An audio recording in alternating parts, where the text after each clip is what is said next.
मैं अजय कुमार गांव ढाणी करारोद में अपना एक इंस्टीट्यूट चलाता हूं। पेशे से मेरे पिता भी एक टीचर रहे हैं और मैं भी अपने आप को एक आदर्श टीचर की श्रेणी में स्थापित करने की प्रयासरत हूं। घनश्याम जी की बेटी से रिश्ते की बात गगन ने आरंभ करवाई। इससे पहले मेरा गगन से कोई परिचय नहीं था। वो एक दिन अकस्मात मेरे इंस्टीट्यूट आए, बोला जी मैं श्री राम सैनी सभा प्रधान का बेटा। मैंने कहा जी आप क्या काम करते हैं? बोला मैं पेशे से टीचर हूं। मेरे मन में उसके प्रति एकदम ऐसी छवि गई कि भाई जिस आदमी को पूरे समाज ने प्रधान बनाया है तो डेफिनेटली वो अच्छा ही व्यक्ति होगा। फिर दूसरी छवि मेरे मन में उसके प्रति अच्छी क्या गई कि पेशे से अपने आप को अध्यापक बता रहा है। मैंने कहा जी वेलकम, बैठिए। उसके बाद उसकी हमारी बातचीत आरंभ होती है। उन्होंने कहा जी आपके लिए एक रिश्ता लेकर आया हूं, बताओ। उन्होंने घनश्याम जी की बेटी के बारे में मुझे बताया। मैं इनके घर आया, लड़की देखी, लड़की मुझे पसंद आई, मेरे पूरे परिवार को पसंद आई। घनश्याम जी के परिवार ने भी हमें पसंद किया। हमारा रिश्ता प्रोसीड हो गया। हम बड़े ठाट बाट से जितना चाव हम कर सकते थे उतने चाव से हम उस बेटी को घनश्याम जी से मांग कर ले गए और कहा कि घनश्याम जी आप जैसा कोई दानी नहीं जिसने हमें बेटी दी। और घनश्याम जी ने भी सहर्ष उस बेटी का दान हमारे पास किया। अब आपके समाज का बैठा हुआ ये राक्षस प्रवृत्ति का व्यक्ति अपनी गोटी फिट करने लगता है। मेरे पास 9 या 10 एक्यूरेट मैं फिक्स नहीं कह सकता, 9 तारीख थी या 10 तारीख थी। इट मीन जनवरी, उस समय हमारी स्कूल की छुट्टियां चली हुई थी, मैं घर पर था। बोले भाई साहब आपसे कुछ बात करनी, मुखाओ ना हॉस्टल का।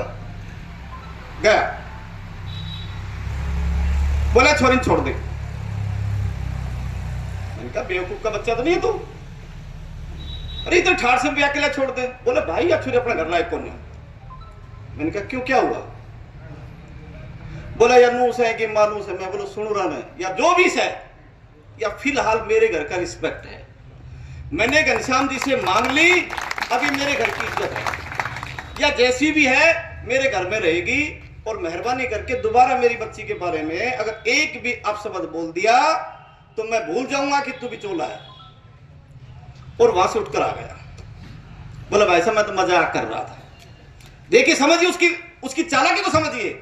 ऐसा बोल करके फिर कह रहा भाई साहब मैं तो मजाक कर रहा था। ठीक है। उसके 4-5 रोज बाद वो राक्षस फिर मुझे फोन करता है,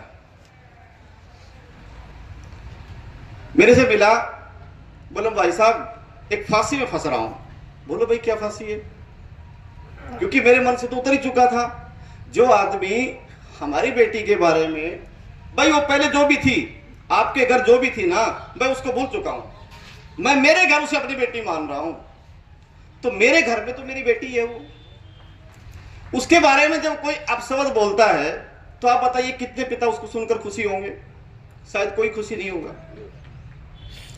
बोला मुझे 30 लाख रुपए चाहिए। मैंने कहा मेरे पास नहीं है। बोला यार तुम्हारे पास बहुत प्रॉपर्टी है, एक तो कनाल बेच दो, क्या फर्क पड़ेगा? मैंने कहा तेरे बाप के पास भी बहुत प्रॉपर्टी है, अपनी बेच ले, मैं क्यों दूं? बोला ना दूं। तो बोले या लाडी तो तेरे घर में ना रहे।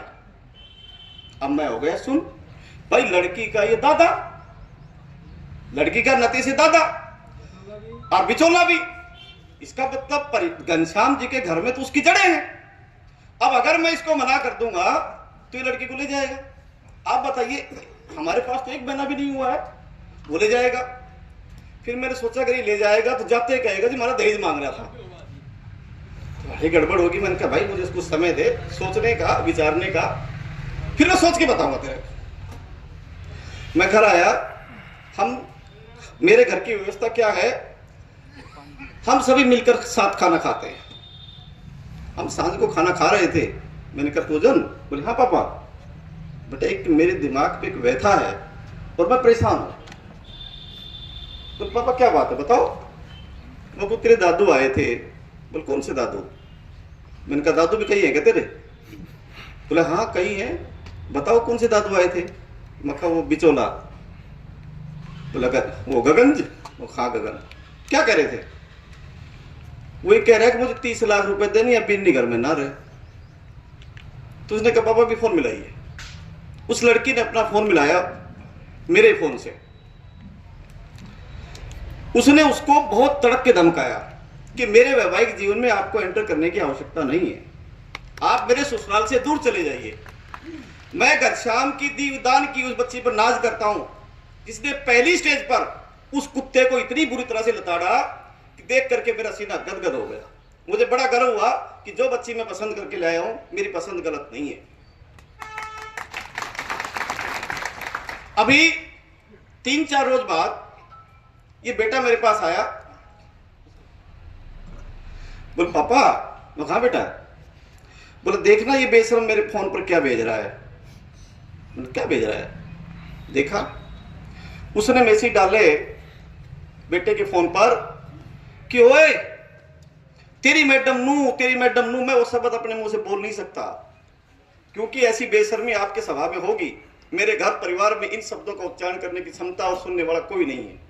हम ना ऐसा शब्द बोल सकते हैं ना कभी हमारी आत्मा में वो शब्द आते हैं। मैंने वो शब्द देखे व्हाट्सएप के ऊपर। मैं उसके बेशरम बाप के पास पहुंचा जो हरामजादा पेशे से अध्यापक भी है, इस शादी का बिचौला भी है। अरे बेटी चोद क्या कंस पैदा कर रखा था नहीं जो ऐसे मैसेज हमारे घर भेज रहा है। बोला जी कोई स्पष्ट बताओ, मुझको सामने लाओ। पूरा परिवार खड़ा हो गया, उसको सामने नहीं लेकर आए। इतने बेशर्म आदमी है ये। पूरा का पूरा परिवार उसके बचाव में खड़ा हो गया। बोला जी हम समझा देंगे। चेयरमैन साहब मैं आपसे माफी मांगता हूं, आप जाइए प्लीज और इस बात को यहीं दबी रहने दीजिए। मैंने कहा दबाओ मत, ये नासूर बनेगी। लेकिन उस श्री राम ने, उसके परिवार ने इस पूरी बात को दबाए रखा। उसके बाद 10-15 रोज बीते। टाटला चौक पर वो 4-5 लोग बैठ करके दारू पी रहे थे। आई थिंक उधर के कुछ लोग उनसे शामिल होंगे। और शिलारपुर गांव में भी उनकी कोई रिश्तेदारी होगी। वहां पर भी उसने एक मीटिंग की कि चेयरमैन को सूत में लाना है। ये मेरे कहने से छोरी को छोड़ नहीं रहा है, इसको सूत में लाना है। सुनिए कि उसके कहने से मैं उस बच्ची को नहीं छोड़ रहा हूं, इसलिए वो मेरे को सूत में लाना चाहता है। शिलारपुर के लोगों ने उसको दुत्कार करके, धमका करके वहां से भेजा कि ये हमारा पड़ोसी आदमी है और यहां ये सब चीजें नहीं चलती। तुम्हारे महेंद्रगढ़ में ऐसा चलता होगा, हमारे समाज में यहां ये सब नहीं चलता, चुपचाप चला जाए यहां से। वहां से मुंह की खा कर आ गया। आपके यहां महेंद्रगढ़ में ही, आपके ही परिवार में, मुझे नहीं पता नते में क्या लगता, रिश्ते में क्या है उनका, वो बच्ची मेरे गांव से है जिससे वो बात कर रहा है। जहां तक मैंने सुनना है, सच मुझे नहीं पता कि वो मेरे गांव वाली बच्ची है या कोई और है, उससे वो बात कर रहा है। और हमारे घर की बेटी के बारे में इतनी असभ्य और भद्र बातें, सरासर झूठी और गलत निहायत हीन बातें उस बच्ची के समक्ष रख रहा है। मैं फिर उस बेशरम के पास गया जिसको आप लोग प्रधान कहते हो। मैं तो उसको गली का कुत्ता भी ना समझूं, मैं तो उसको गली का कुत्ता भी ना समझूं जिसको आप लोग प्रधान बनाए बैठे हो। उसने फिर कहा चौधरी साहब माफ कर दो, मेरी पहली और आखिरी गलती है, इसके बाद मैं सूत कर दूंगा, आपके पास कोई कंप्लेंट नहीं आएगी। मैंने घनश्याम जी से भी निवेदन किया, घनश्याम जी बोला जी मेरी बेटी के बारे में नहीं, ये बेटी अब आपकी नहीं है, ये मेरी बेटी है। मैं आपसे उधार लेकर गया हूं, दान आपने दिया वो दान मैं लेकर गया हूं, मैं आपका सदैव ऋणी रहूंगा। ये बेटी अब मेरे घर की है, इसके ऊपर उंगली मेरे ऊपर उठ रही है। मैंने घनश्याम जी को शांत किया। घनश्याम जी भी उनके घर पहुंचे।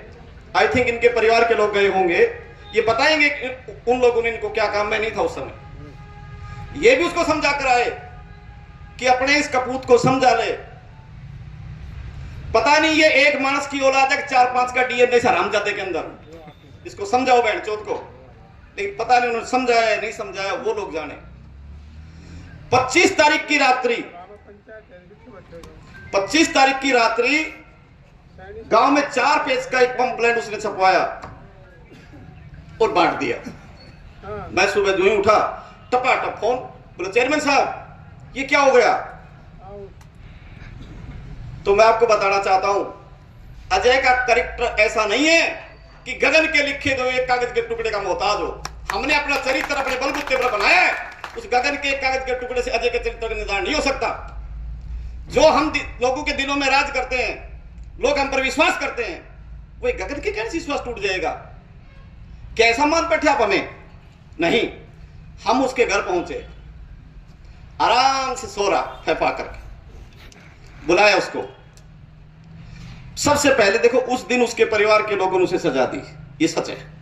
उसके लोगों ने उसको पीटा, हमने नहीं कहा इसने क्या किया, हमारे देखते ही इसका मतलब पूरा परिवार जानता था, पूरा परिवार जानता था, क्योंकि मैंने तो कुछ बताया नहीं उनको। उससे पहले उसको पीटने लग गए। मैंने कहा बात तो सुनो, हमारे भाई साहब थे, बड़े भाई श्रीचंद जी मेरे साथ थे उस दिन। अरे बोला सुन तो लो क्यों पीट रहा है? अरे बोला बेटी चौथ ब्रह्म शंकर से हो। वो खुद ही अपने बेटे को उन्होंने सजा दी उसको, 2-4 थप्पड़ झूठे साथे, जैसे कि वो लोग दिखाव के लिए जैसा अक्सर वो करते हैं, क्योंकि इससे पहले 2 बार कर चुके थे वो। हम बैठे, ये पूजन आई, उस पूजन ने भी उसको चप्पल से पीटा, मेरी बेटी ने उसको चप्पलों से पीटा, और मुझे बेहद खुशी है कि उस कुत्ते को उसने चप्पलों से पीटा।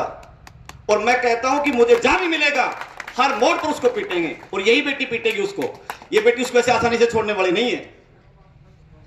उसका पिता ने फिर नौटंकी आरंभ की, आपके प्रधान ने, आप लोगों के प्रधान है वो, महेंद्रगढ़ वालों को महेंद्रगढ़ सैनिक सभा का प्रधान है। और एक्चुअली ये आप सबके लिए डूब कर मरने की बात है कि तुम्हारा प्रधान है, तुमने ऐसे दुष्ट आदमी को प्रधान बना रखा है कि तुम्हारे लिए डूब कर मरने की बात है।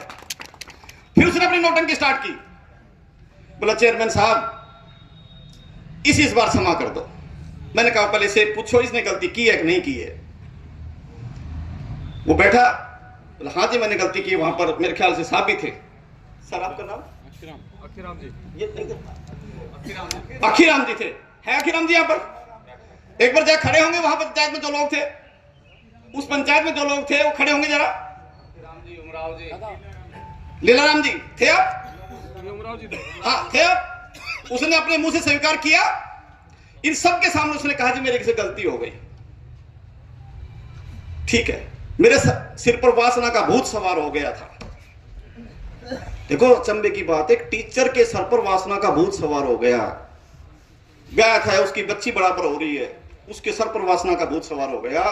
अगर किसी गली चौराहे पर वो आपकी बहन बेटी को देख लेगा तो फिर सवार हो जाएगा उसके सिर पर। तो उसने अपने हाथ से लिखित में माफीनामा मांगा, अपने हैंड राइटिंग में लिखा उसको। मैं इसको लेकर चलने लगा, ये लोग कहने लगे जी यहाँ कोई खून खच्चर हो जाएगा, प्लीज आप जाओ। मेरे ख्याल से बाबूजी बैठे हैं, ये आपके चेयरमैन साहब अब आप प्लीज चले जाओ या कोई मर मुड़ जाएगा, क्योंकि यही बात थी ना। मैं वो लिखवा करके वहां से चला गया। उसके बाद मैं एसपी नारनौल के पास पहुंचा। मैंने कहा जी मेरे साथ ये हुआ है। उन्होंने कहा बेटा घबराओ मत, आप लक्की आदमी हो कि भगवान किसी ऐसे पात्र को चुनता है कि जिसमें बुराई का मुकाबला करने की क्षमता होती है, कि शायद इसीलिए आपको चुना गया है। सांझ को घर पहुंचा, वो पूजन रोने लगी, बोल पापा मुझे मरना है। मैंने कहा बेटा मरेंगे दुश्मन, हम क्यों मरेंगे, हमने कोई अपराध किया है जो हम मरेंगे। मैंने उस बेटी को समझाया कि बेटा देखो ऐसा होता है, जब भी भूमि पर अपराध आता है तो ईश्वर किसी एक को नॉमिनेट करता है, सभी को नॉमिनेट नहीं करता, कि उस अपराध को किसके माध्यम से खत्म किया जाए। तो आई थिंक तेरे को चुना ईश्वर ने, तू ईश्वर की चुनी हुई वो कृति है कि ऐसे लोगों को समाज से सफाया करने का जिम्मा अब तेरा है। हम तेरे माध्यम से समाज को इकट्ठा करेंगे, समाज को बताएंगे कि हमारे बीच में कैसे कैसे राक्षस रहते हैं और ये राक्षस किस प्रकार से समाज को दूषित कर रहे हैं। अब मैं सोचने लगा कि भाई साहब मेरे कहने लगे, भाई साहब कोई बात नहीं, जो हो गया उसने माफी मांग ली, कोई बात नहीं। मैंने कहा भाई साहब चलो आपके कहने से मैं माफ कर देता हूं उसको, लेकिन एक बात बताइए, अगर आज हम चुप हो गए तो कल हमारे समाज का निर्धारण क्या होगा? हम समाज को किस रास्ते पर ले जाएंगे? फिर मैं क्यों अध्यापक बनाऊं? मेरा अध्यापक होने का दायित्व क्या है? भाई ईश्वर ने मुझे अध्यापक बनाया है, मैं ईश्वर के दिए हुए इस पैसे पर ईश्वर का शुक्रगुजार हूं कि उसने मुझे टीचर बनाया है। अब टीचर का क्या दायित्व होता है? टीचर का पहला दायित्व समाज को दिशा देना। मैंने कहा भाई साहब अगर अब हमने उसको छोड़ दिया ना तो कल हमारे सारे बच्चे रास्ता भटक जाएंगे, क्योंकि सबको पता है कि पर्चे फेंके गए हैं। अगर आज हमने उसके खिलाफ एक्शन नहीं लिया तो कल सारे बच्चे किसी भी बहन बेटी के बारे में लिखेंगे, उल्ट सुल्ट लिखेंगे, फेंक देंगे, लिखेंगे, फेंक देंगे। फिर हमारे बच्चों की दिशा क्या होगी? फिर समाज हमसे क्या एक्सपेक्टेशंस कर रहा है? फिर हम इतने क्यों स्कूल खोल रखा है? हम क्या सिखा रहे हैं लोगों को?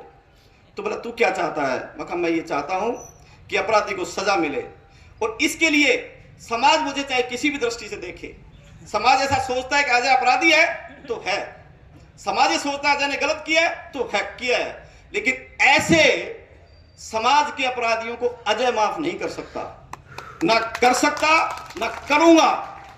इसके लिए अगर अजय अकेला भी खड़ा रहा तब भी मैं उस न्याय के लिए लड़ता रहूंगा, लेकिन उस बेटी को इस मुसीबत की घड़ी में अकेला छोड़कर नहीं जा सकता। बाकी आप समाज के सभी लोग जो प्रबुद्धजीवी लोग जो हैं, आपको ऐसा लगता है कि उस बच्ची ने अपराध किया है तो आप चले जाइए, छोड़ दीजिए उसका साथ। मुझे नहीं लगता कि उस लड़की ने अपराध किया है। एक असली मर्द का बच्चा कह रहा है कि उसने अपराध नहीं किया है। अपराध किया बहन चौथ गगन ने, इस हरामजादे गगन ने, इसको खराब करने के लिए, बदनाम करने के लिए उसका दादा लगता सड़ा हो। और दादा होकर के आप बताइए क्या एक दादे का यही पोता रिश्ता होता है क्या? आपके यहाँ होते होंगे ऐसे रिश्ते। हमने ऐसे संस्कार कभी नहीं सीखे। हमारे संस्कारों में हमेशा मर्यादा रही है। हम उस मर्यादा का पालन आज भी करते रहे हैं और आगे भी करते रहेंगे। हम अपनी जिम्मेवारियों से कभी पीछे नहीं हट सकते।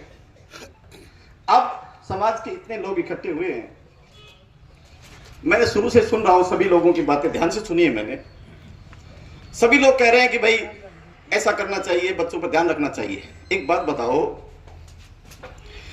टीचर के ऊपर तो पूरा समाज विश्वास करता है, क्यों जी? ऐसा समाज का कोई पार्ट है जो टीचर पर विश्वास नहीं करता हो? बोलो, करते हो?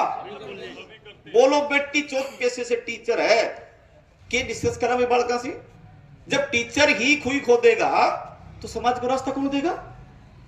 और क्या बच्चे गलत है? नहीं, ऐसे टीचर उन बच्चों को गलत शिक्षा देते हैं। इसलिए अब हमारी ड्यूटी क्या बनती है कि हमारे बीच में ऐसा जो बीज है उस बीज को हम जड़ से उखाड़ फेंकें।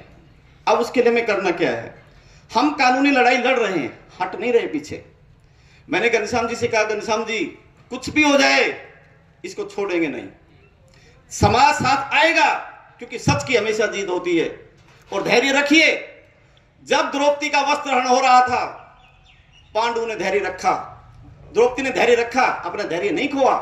अगर उस दिन वो अपना धैर्य खो लेती और अपनी जीवन लीला समाप्त कर देती तो क्या कौरवों का विनाश होता? नहीं होता। तो आज वही समय है, हमें अपना धैर्य नहीं खोना, हमें इन कौरवों का विनाश करना है।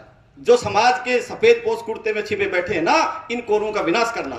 ये कौरव ही है एक तरह से, सारे के सारे कौरव इकट्ठे हो जाते हैं, सूर्य जाते हैं उनके कोई एक ऊपर। अब आप समाज के लोग अगर सच में हमारी इस न्याय की लड़ाई में साथ आना चाहते हैं तो मैं कहता हूं कि घनश्याम जी का साहस बढ़ाइए, एक बात। दूसरा, जितने भी जिलों से सैनी समाज के लोग, दूसरे समाज के लोग यहां एकत्र हुए हैं, सभी एक एक विज्ञापन लिख करके और सीएम के नाम भेजिए। अगर सच में आप इस न्याय की लड़ाई में साथ हैं हमारे, तो अपने अपने जिलों से विज्ञापन लिखिए कि महेंद्रगढ़ में इतने तारीख को एक घटना हुई जो कि निंदनीय है, सीएम साहब इसका न्याय कीजिए और प्रशासन को कह दीजिए वो न्याय करेगा। धन्यवाद, जय हिंद।